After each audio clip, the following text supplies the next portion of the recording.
Welcome back to the Real Bio Protocol. Cold open $47,000. That's what 3 separate orthopedic surgeons quoted me to fix a shoulder they said would never work properly again. Partial thickness tear of the supraspinatus. Significant degeneration of the infraspinatus. Their exact words: without surgical intervention, you're looking at permanent loss of function. I was 34 years old, and they wanted to anchor metal into my bone, shave down tissue, and put me through 6 months of grueling physical therapy with no guarantee I'd ever bench press again. So I did what any desperate person with internet access does. I went down the rabbit hole. 12 weeks later, I walked back into that same imaging center. Same MRI machine, same technician. When the radiologist pulled up the comparison images, he went silent for almost 30 seconds.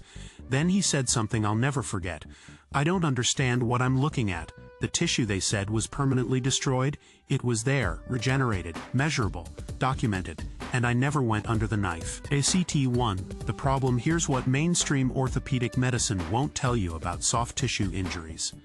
The moment you walk into that office with shoulder pain, knee pain, elbow pain, you've entered a system designed to funnel you toward one outcome: surgery. The American Academy of Orthopedic Surgeons reported over 460,000 rotator cuff repairs performed annually in the United States alone. That's a $4 billion industry. 4 billion reasons to keep you believing that your body can't heal itself. But let's talk about what actually happens when you tear a tendon or damage soft tissue. Your body launches an inflammatory response. Satellite cells activate. Growth factors get released. Your system desperately wants to repair itself. It's programmed for exactly this. So why do doctors tell you healing is impossible without surgery? Because the standard approach doesn't support that healing process. Rest, ice, NSAIDs, and eventually the knife. That's the playbook. And those NSAIDs everyone pops like candy? Multiple studies show they actually impair tissue regeneration by blocking the very inflammatory signals your body needs to initiate repair. When I got my diagnosis, I trusted the system. I did physical therapy for 8 weeks. I took their anti-inflammatories. I rested. I iced. And my MRI at the 8-week mark showed 0 improvement. Actually, the tear had marginally worsened. That's when the surgeon looked me in the eye and scheduled my procedure. But something didn't sit right. If our bodies evolved to heal cuts, broken bones, and damaged organs, why would tendons be any different?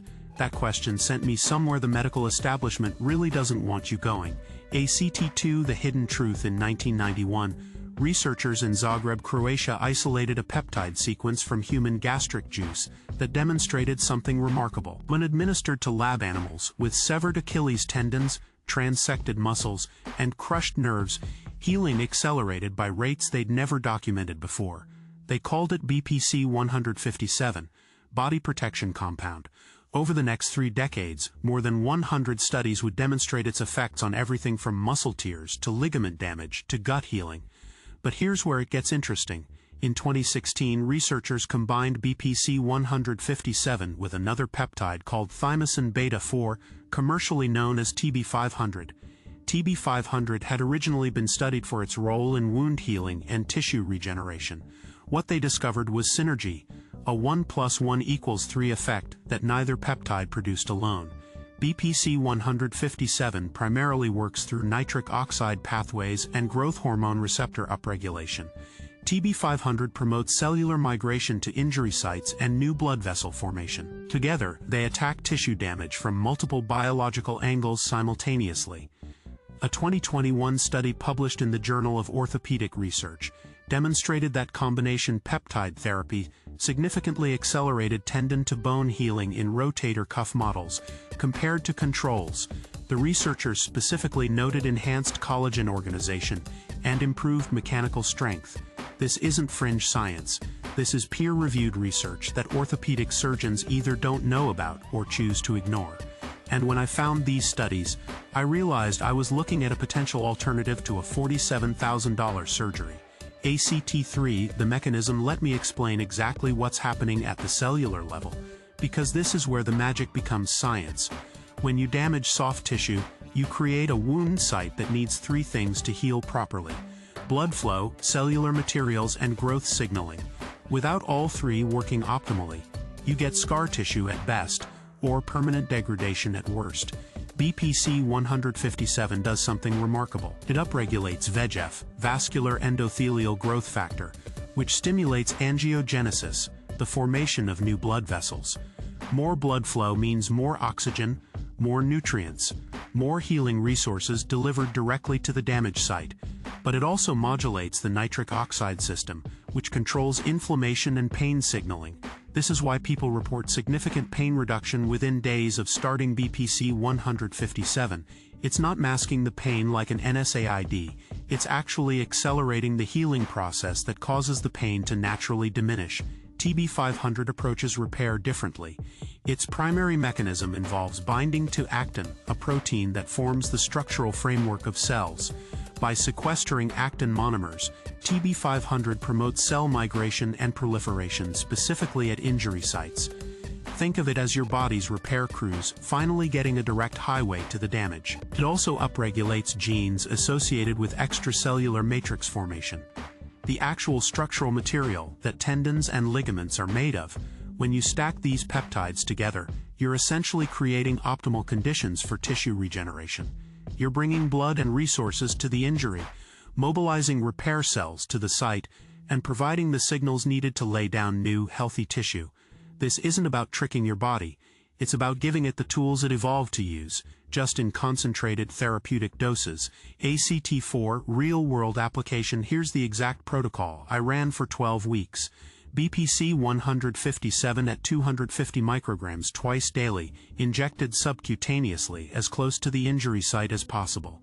TB-500 at 2.5 milligrams twice weekly for the first 4 weeks to achieve loading, then reduced to 2.5 milligrams once weekly for maintenance. I reconstituted both peptides with bacteriostatic water and stored them refrigerated. Injection sites were cleaned with alcohol, and I rotated between the anterior and lateral deltoid region. But the peptides were only part of the equation.